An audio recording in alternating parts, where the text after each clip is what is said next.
Hi friends, அஸ்ஸலாமு அலைக்கும். இன்றைக்கி சூப்பரான அண்ட் டேஸ்டியான முள்ளங்கி சாம்பார் பார்க்கலாம். வாங்க ஸ்டார்ட் பண்ணலாம்.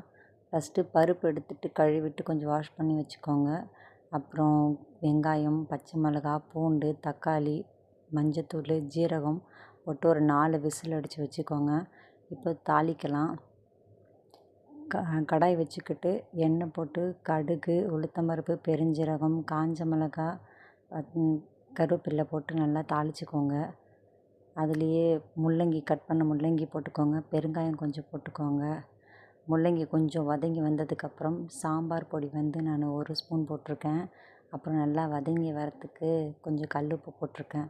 நல்லா வதங்கினதுக்கப்புறமா 1 கப்பு தண்ணி விட்டு நல்லா கொதிக்க வச்சுக்கோங்க. காய் ஒரு 60% வெந்ததுக்கப்புறமா பருப்பு எடுத்து சேர்த்து கொட்டிக்கோங்க.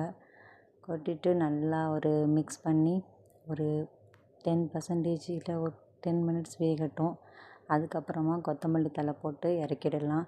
டேஸ்டியான ஹெல்தியான sambar ready. Thank you friends. Subscribe பண்ணுங்கள், ஷேர் பண்ணுங்கள்,